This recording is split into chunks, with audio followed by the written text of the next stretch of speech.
তারপরে দই, মিষ্টি, খাজুর, কলা, ফলমূল, খালি খালি ফলমূল, খালি ফলমূল আর অন্য কিছু নেই। খাজুর একদম ভালো খাজুর দামিটা, তারপরে বেদনা টেদনা, মালটা, মানে ফল যত প্রকারের আছে আর কি, বেলাতে সবার শরবত। ভাজা করার কোনো নাই নাই নাই, না বড়া পেঁয়াজ, না তোর মুখ সিজা বুলিয়া খিচেড়িলা, না ভালো মিষ্টি আনছে, একদম দামি মিষ্টি। এই তারপরে হ্যাঁ গ্রেপ্তারি করি শান্তি পাবো। 1 গিলাস করি কমলার রস, 1 গিলাস করি আঙ্গুরের রস, 1 গিলাস করি আমের রস, 3 গিলাস শরবত খাইলে তোর জায়গা থাকে পেলো। তারপরে ফলমূলগুলা তো আছে, যা তৃপ্তি পানো। খাওয়ার পরে কত দেবে স্যার আপনার $1 কাল সকালে লোকাল ব্যায়াম আর চাল বানা করবি যে ড্রাইভার সাহেব হেল্পার সাহেবেরা বোঝা আছে সেই আচ্ছা আমি পাঠাই দিব, আমার প্রাইভেটের ড্রাইভার দিয়ে গেল সেই ট্রেনে। হ্যাঁ খাওয়া ভাই, মিষ্টি পোলা, সাদা ভাত, তেল পোলা, তারপরে ইলিশ মাছের ভাজা, তারপরে গরু মাংস না মুরগি মাংস, দেশি মুরগি, তারপরে ওই বড় চিংড়ি গলদা চিংড়ির রস, খাসির মাংস। কি খাবো সেগুলি খাওয়া না মেয়ে মানুষ ভদ্র তো হোস্টেল তোরাতে সেগুলি পাবে না, যখন তো জানেন এবার তো খাবার পাবে প্রচুর সব টাইমতে থাকতে ধীরে ধীরে খাইতে থাক, সময় তো মিলাই আছে। 3টার সময় উঠেছি আড়াইটার দিকে কি করে গেছে আমি খাইলো আধা ঘন্টা দিই খাইলে আরাম শুধু আছে তার মধ্যে জাউলা জঙ্গল আমার এই চাষা ভুষা রাখা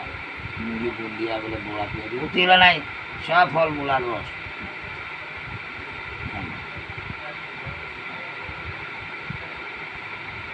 জানে যে এলা খাই বেকার এলা কি হ্যাঁ হ্যাঁ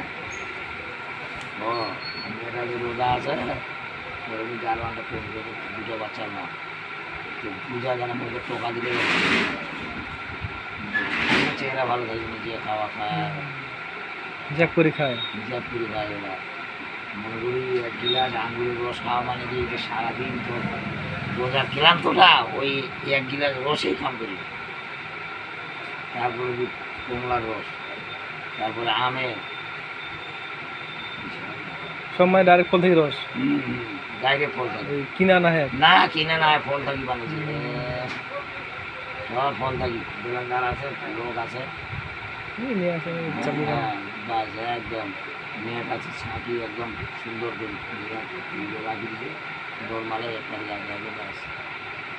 ওই জন্য আর যাবে আমার কে খাই তার বাগিনাটা করবি কত মামা আমার শুধু শাশুড়ের লোক বেশি একটা বেটা কী দরকার টাকা গেলো আর ফলটা মাংনা শরীরপুর আমি আজকেও দিয়েছি নাম্বার 1 চিটার এই শরীর আমার খাতির না খাতিরের বেলা শরীর আশা দিল বা ও বেলা ওকে নিয়ে দিয়েছে ওর জামাইকে উঠে নিয়ে দিয়েছে চাকরি আইসে কি আশা করেন চিটার লোকগুলো 5 লাখ টাকা নিয়ে আসলে 5 হাল করে ফেলে তুই টাকাটা আমি জমা দিবি জেন দিয়ে যেতে পারি না এর নাম টাকা। ওই এক বন্ধু টাকা ধার করে যাচ্ছে আর বলি এই তো কদিন আগের ঘটনা এরকম এই যে সৌদি আরব গেছে যাইয়া ওই 500 সব কাই নিছে, কাই নিয়ে আমার লাতে রাখবে দিছে, হ্যাঁ রাস্তা রাস্তা ঘুরেছে, হ্যাঁ খাওয়ার ভাবে না খাই লোকটা মারা গেছে। ওই মসজিদের সামনে খাই থাকে, তোমার দিলে তোমার একটা খায়, কেন যদি কোনো কিছু দে তাহলে খায়, কইলে খাই কদিন থাকিবি কোনো কাম টাম কোনো কিছু পায় না। আবার নবীর দেশে ঘুরেছে, মক্কা মদিনা ঘুরেছে, নবীতে এমন মানে না খাই পেনিয়া গেছে এমন সব পচে মানে হাসপাতাল করে যে খারাপ দিয়ে পড়ে গেছে তাও কেমন দেখে না না দেখিও না পরে তখনকার কি যেন শেষ সিজে উঠে নিয়ে ভর্তি করছে মারা গেছে ইঞ্জিনিয়ার বাপ মা যা কান্দন এই নোয়াখালীর লোক নোয়াখালী এই যে নোয়াখালী নাই তো এই কুড়িগ্রাম খুশকের লোক চেংরা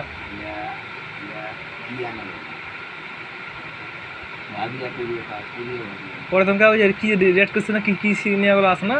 ওগুলো তো লাস্টটা পাঠাই দিয়েছি লাস্টটা জানি সেটা আগারও নাই ওই মানুষের স্বেচ্ছাসেবক কি নিলে আসিল ওরা পাঠিয়ে দিছে সে লাস্ট মনে কর মুছে তো আইছে 6 মাস পড়েছে না খাই লোকটা মারা গেছে না খাই আর 90 দেশত আসবে বিদেশের নাম ওটা একটা কুত্তার দাম আছে তো মানুষের দাম নেই বাইরের দেশের লোকের দাম নেই মন বড় খারাপ হয়ে গেছে যখন মন বোঝা না বলছে আব্বা আমার খালি হিসাব করিয়া পারবে না সারাদিন মানুষ মানে রেস্টুরেন্টে আর কি সারাদিনে কালেকশন কত টাকা হলে এটা খালি হিসাব করিয়া বিশেষ করে মা পাঠিয়ে দিল 20,000 টাকা বেতন খাওয়া ফ্রি থাকা ফ্রি মেট্রিক পাস করতাম বিদেশে না কিনে হ্যাঁ এখানে না ঢাকা ও 2 সাল না এখানে পাঠি না না না তো মেট্রিক পাস করুক মেট্রিক পাস করুক আমার এখনো জ্ঞান বুঝলাম ও 20,000 দরকার নাই তো ভালো যদি হয় আমার মেট্রিক পাস করুক ও টাকা আমি চাও না না গেলে ওর মুই দিই আমার ভালো থাক লেখাপড়া একটা সল তো চোর সামনে আছে হ্যাঁ এটা বিরাট হ্যাঁ এখন জায়গাটা আমরা যেন কি ঘটনা ঘটি হোক না ওই বড় দামে উঠে আছে তো যেমন তো বড় খালি তো রিটায়ার হয়েছে রিটায়ার হইয়া এখন এই 2 মাস হচ্ছে এটা রেস্টুরেন্টের চাকরি পাইছে খালি কম্পিউটারে হিসাব লিখার 60,000 টাকা বেতন তো আমার মাস্টার্স কমপ্লিট করছে আমার গ্র্যাজুয়েট কম্পিউটার ইঞ্জিনিয়ার থাকা খাওয়া কোনো ফ্রি 60,000 টাকা বেতন তাও করতে পারবেন বসে কী করবো যা আছে কত রিটায়ার কিন্তু বাড়িতে বেতন আরও 70,000 80,000 মতো পাবলিক ডিপার্টমেন্টে তাহলে দেখ লেখাপড়ার দাম নাই কম্পিউটার ইঞ্জিনিয়ার ওদিকে ওর বাড়ি আবার আমার জায়গা আছে তাহলে এটা ঘর করিয়া যদি পয়সা তো মাসে লাখ লাখ টাকা কম্পিউটার ইঞ্জিনিয়ার সেরকম ভাগিনা আর একটা ভাগিনা লেখাপড়া করতে করি লোভ বেশি না লোক ভালো লাগে না বইটা